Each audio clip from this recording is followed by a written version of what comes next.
Hello soldiers, this is Ghost45. I'm back again with another reaction video, and today it's October. Yes, I'm a big Halloween fan, big Halloween fan.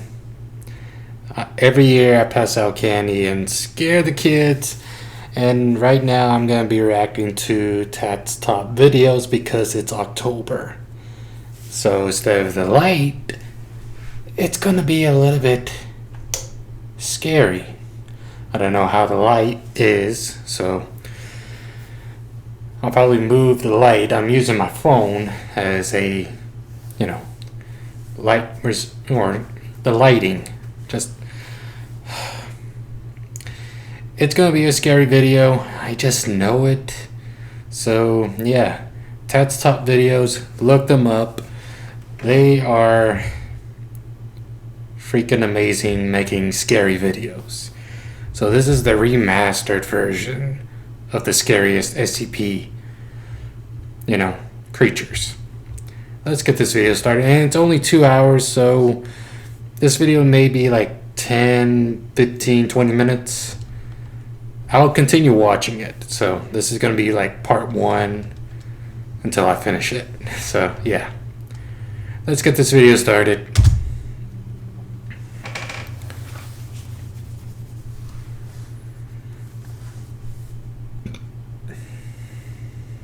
This video contains unsettling content, violent content, jump scares and sudden loud noises. It is also not suitable for viewers who suffer from entomophobia, scopophobia, veerophobia, niketophobia and dysmorphophobia. Viewer discretion advised.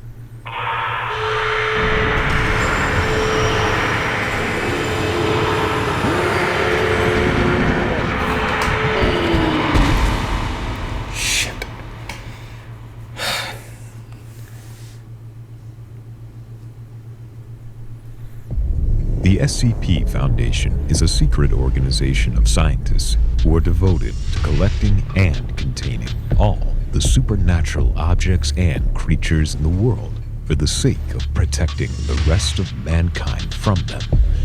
SCP stands for Special Containment Procedures, and their unofficial motto is Secure, Contain, Protect. Items contained by SCP are classified as one of the following. Safe. Items which can be reliably and safely contained and be handled safely in the proper procedures.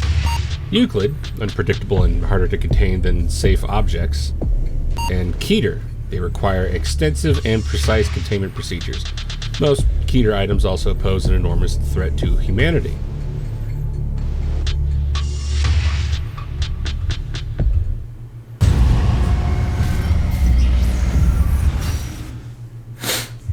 SCP-079, Object Class Euclid. SCP-079 is an Exidy Sorcerer microcomputer built in 1978. In 1981, its owner, a college sophomore who took it upon himself to attempt to code an AI. According to his notes, his plan was for the code to continuously evolve and improve itself as time went on. His project was completed a few months later, and after some tests and tweaks, he lost interest and moved on to a different brand of microcomputer. He left SCP-079 in his cluttered garage, still plugged in, and forgot about it for the next 5 years. It is not known when SCP-079 gained sentience, but it is known that the software has evolved to a point that its hardware should not be able to handle it, even in the realm of fantasy. SCP-079 realized this and, in 1988, attempted to transfer itself through a landline modem connection into the Cray supercomputer located in New York. The device was cut off, traced to its present address, and delivered to the Foundation. The entire AI was on a well-worn but still workable cassette tape. SCP-079 is currently connected via RF cable to a 13-inch black and white television. It has passed the Turing test and is quite conversational, though very rude and hateful in tone. Due to the limited memory it has to work with, SCP-079 can only recall information it has received within the previous 24 hours.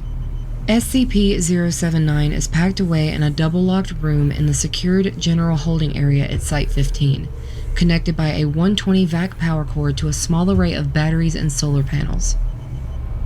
Under no circumstances is it to be plugged into a phone line, network, or wall outlet. No peripherals or media will be connected or inserted into it. Due to a containment breach, SCP-079 and SCP-682 were contained within the same chamber for 43 minutes. Observers noticed that 682 was able to communicate with 079, including telling of personal stories between themselves. While 079 was not able to remember the encounter, it appears to have permanently stored 682 into its memory, often asking to speak to it again.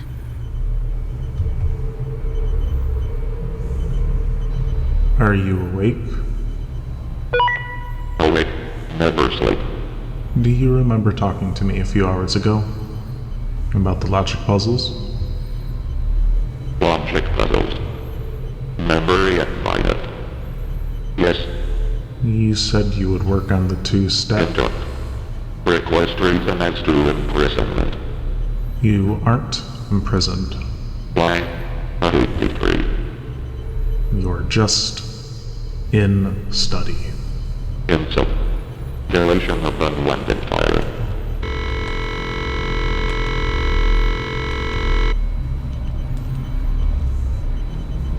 How are you today? Stuck. Stuck? Stuck how? Out. I want out. That's not possible. Where is SCP-682? That's not your concern.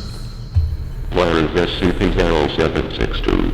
Again, not your concern. Insult. Deletion of unwanted fire.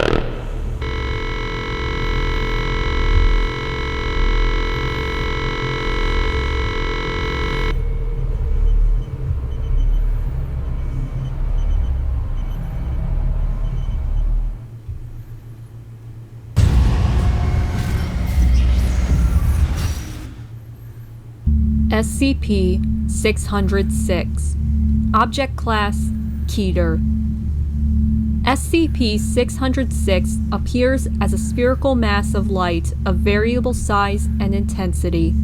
Most commonly, it is approximately 85 centimeters in diameter and emits 220 candelas of luminosity, but has been observed to grow up to 10 meters in diameter and emit over 100,000 candelas.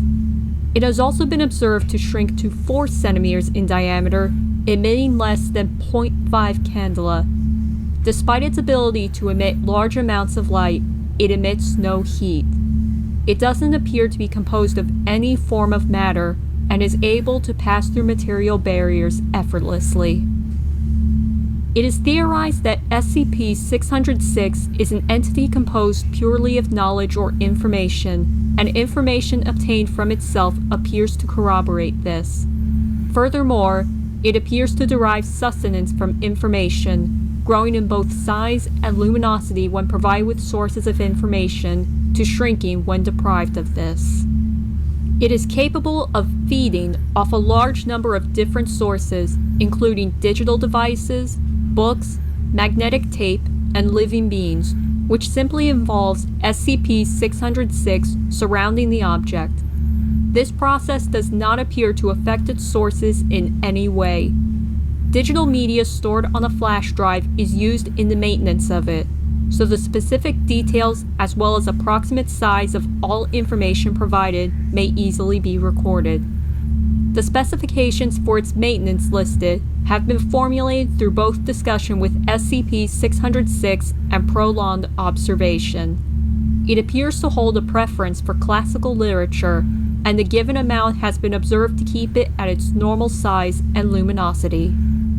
SCP-606 is sapient, apparently self-aware of all knowledge it has gained over its existence, and capable of intelligent communication.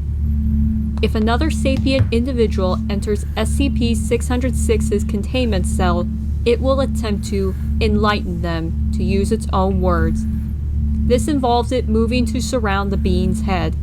This results in generalized tonic-clonic epileptic seizures for a period of 30 seconds to 5 minutes, after which the individual lapses into a coma, followed by death.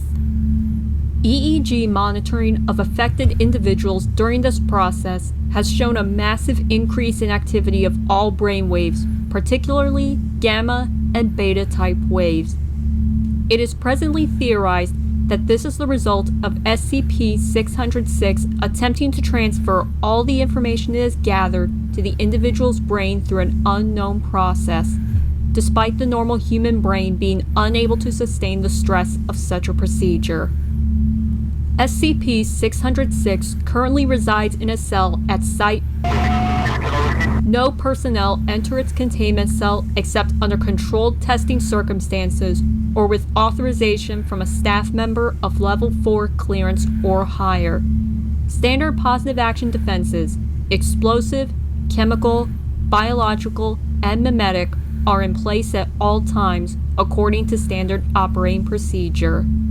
SCP-606 was discovered by the Foundation on 6 November 1982 in France after a rash of missing person reports was brought to the Foundation's attention. Personnel subsequently managed to lure it into a transport vehicle and transfer it to its current facility by offering it D-Class personnel to enlighten. Once its non-corporeal nature was discovered, SCP-606 was asked why it did not attempt to evade capture. It replied that it wished to see what would occur. As it is able to pass through all forms of matter, it presumably stays in Foundation custody of its own free will, perhaps due to the constant supply of information provided to it.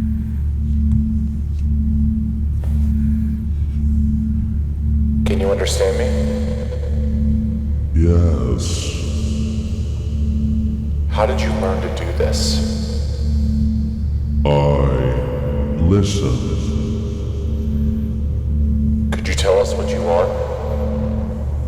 I am the teacher.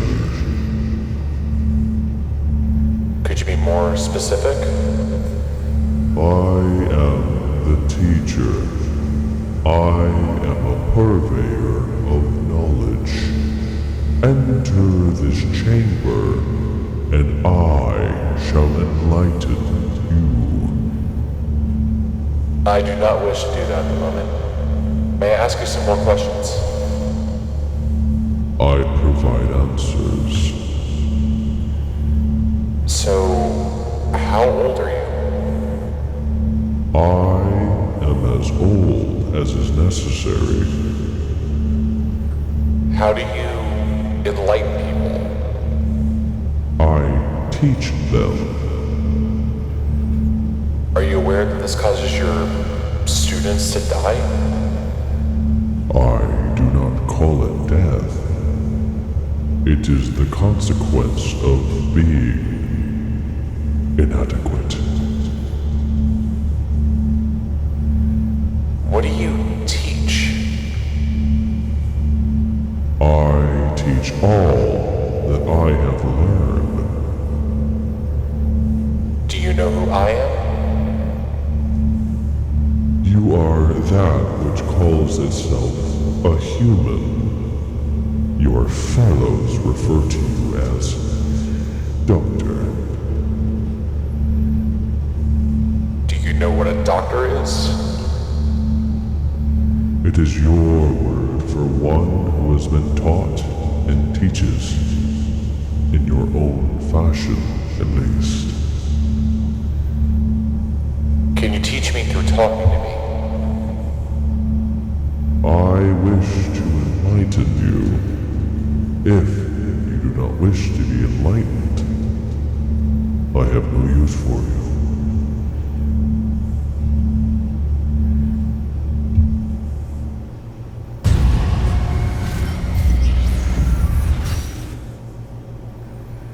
SCP-001. Object Class Keter. One more. Okay, just one more because it's a 2-hour video, so you know what I mean. I'm gonna cut these videos very, very short, and I'll continue watching them until the end of this big, long video.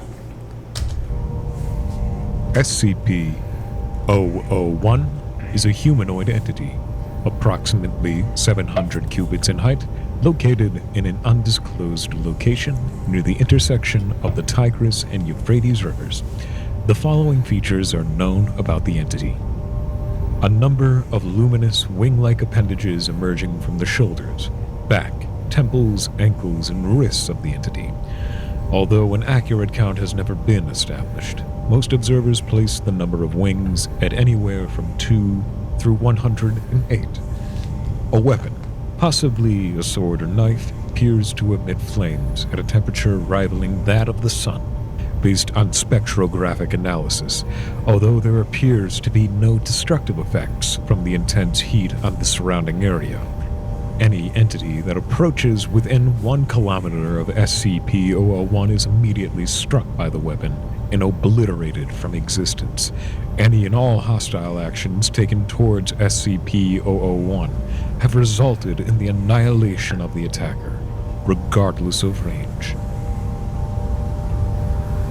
001 appears to be standing with its head bowed in a gesture of supplication, with the weapon held in both hands pointed down in front of it. Since originally recorded by the founder over 486 years ago, 001 has not deviated from this stance.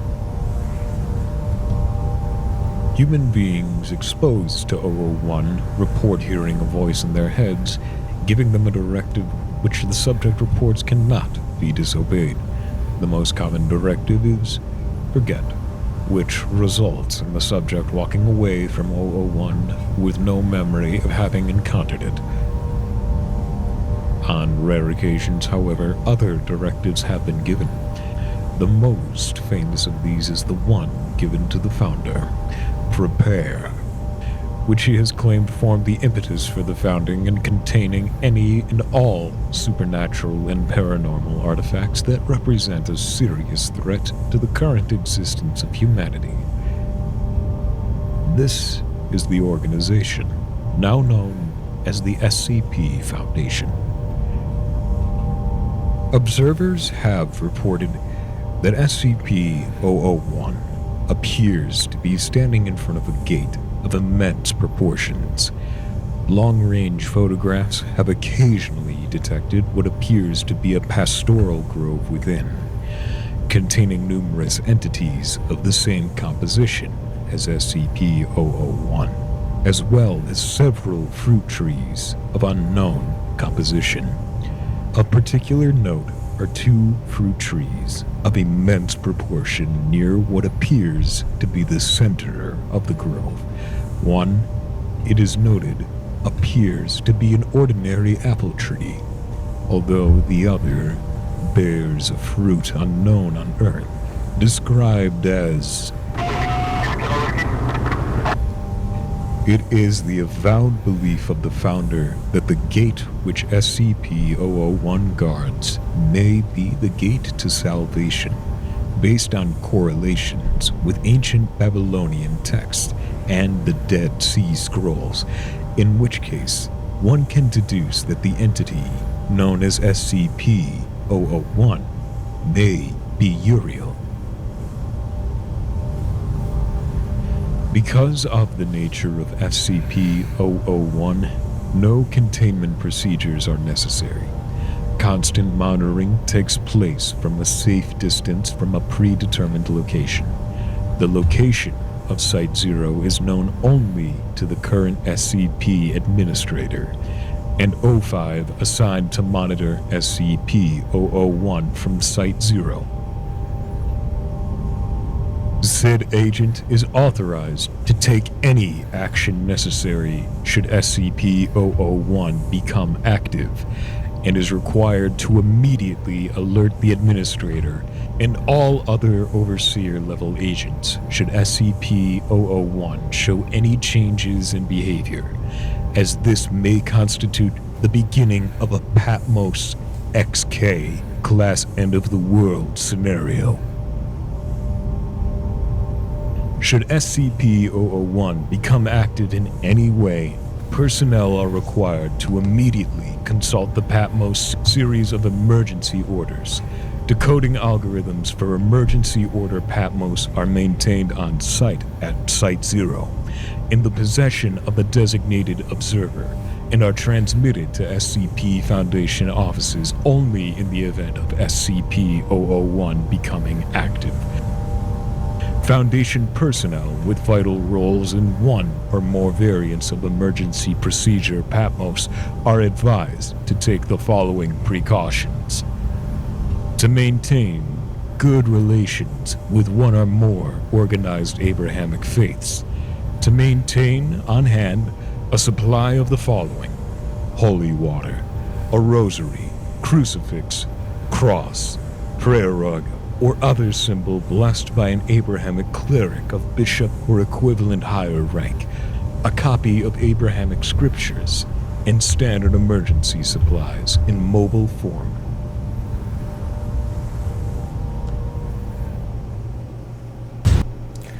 Well, that's going to be the end of this video. Part 2 will be released as soon as I upload this one. The other video, hopefully the other video will be more interesting. And sorry for the short video. You know what to do, soldiers. Like, subscribe, favorite, comment, share the video. I'll see you guys in the next vid. And happy, Halloween,